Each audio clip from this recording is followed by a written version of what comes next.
अ, अच्छा, last video में आपसे बात हुई थी कि जिसमें आपने डिफरेंस देखा था रिएक्टिव अपेरेंट और रियल पावर का।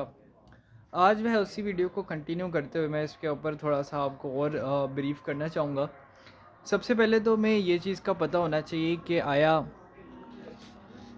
क्या जो करंट है और वोल्टेज है उनका क्या रिलेशनशिप होता है जब वो डिफरेंट किस्म के लोड्स आते हैं। देखो, तीन तरह के लोड्स होते हैं ना आपके पास। या तो लोड होगा रिएक्टिव, रेजिस्टिव कह लो, रेजिस्टिव होगा, या वो कहेगा रिएक्टिव। अब रिएक्टिव लोड जो है वो दो तरह के हो सकते हैं, या तो इंडक्टिव, या तो इंडक्टर या कैपेसिटर, सिंपल वर्ड्स में कहा जाए। अब हम तीनों केसेस में ना देख लेते हैं कि करंट और वोल्टेज का क्या रिलेशनशिप होता है। तो सबसे पहले जो है हम लोग रेजिस्टिव लोड ले लेते हैं। ठीक है, रेजिस्टिव लोड लेते हैं किसके केस में? हमारे पास एक एसी सोर्स है और आपका जो है लोड जो है वो रेजिस्टिव है। इस केस में क्या होता है कि आपका जो करंट और वोल्टेज है, लेट्स से ये करंट वोल्टेज है और ये करंट है, ये वोल्टेज है और ये करंट है। तो जहाँ पे जो है इसकी पीक आ रही है, सेम जो है वोल्ट करंट की भी पीक वहाँ पे आ रही है। तो दैट मीन्स के रेजिस्टिव में current and voltage are in phase. दोनों जो है क्वांटिटीज़ आपस में इन फेज होती है, उनके बीच में कोई डिफरेंस नहीं होता। सबसे पहले आपको ये चीज़ पता होना चाहिए। फिर हम बात कर लेते हैं रिएक्टिव लोड्स में से। सबसे पहले इंडक्टिव लोड की बात करते हैं।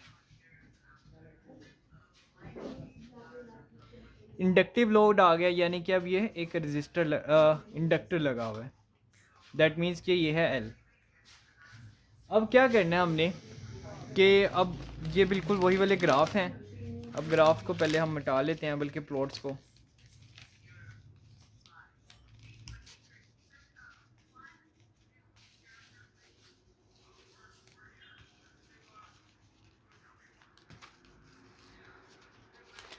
इस केस में क्या होता है कि आपका जो करंट है, लेट्स से कि वोल्टेज है यहाँ पे,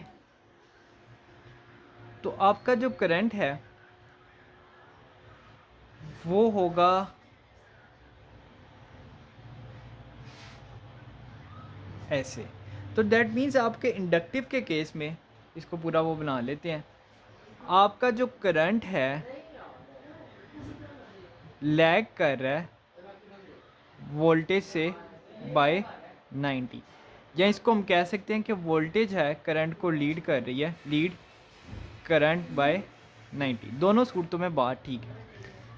तो कोई भी टर्मिनोलॉजी हो सकती है, हमें ये पता होना चाहिए कि इंडक्टिव के केस में जो है आपकी वोल्टेज हमेशा लीड करती है। That is may be the phase of 90। इससे मतलब और भी हो सकता है, लेकिन मिसाल के तौर पे आपको इस तरह भी समझाने के लिए बता रहा हूँ। अच्छा, अब फ़िलहाल हम ऐसा करते हैं कि हम करंट की टर्मिनोलॉजी लेते हैं, कि करंट की हम बात कर लेते हैं। करंट जो है हमेशा लैग करेगा इंडक्टिव के केस में। और अब हम बात कर लेते हैं कैपेसिटिव में।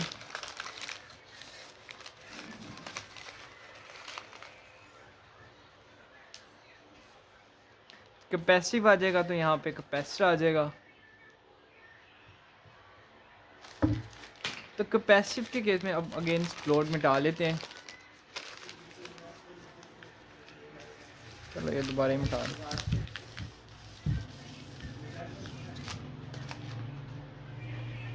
ये आपकी है वोल्टेज और ये आपका है करंट। तो इस कैपेसिटिव के केस में क्या होता है कि आपका वोल्टेज जो है अगर ऐसे है, तो आपकी जो वोल्टेज है, तो जहाँ पे इसका पीक आ रहा है, यानी कि आपका करंट लीड करेगा वोल्टेज से बाय 90 डिग्री। ठीक है, तो ये बेसिकली डिफरेंस था इंडक्टिव, कैपेसिटिव और रेजिस्टिव लोड्स में कि क्या क्या हो सकता है। मैं आपको फिर से रिपीट कर लेता हूँ। रेजिस्टिव के केस में दोनों जो लोड्स हैं आपस में इन फेज़ होते हैं, तो कोई इनके बीच फेज़ डिफरेंस नहीं होता।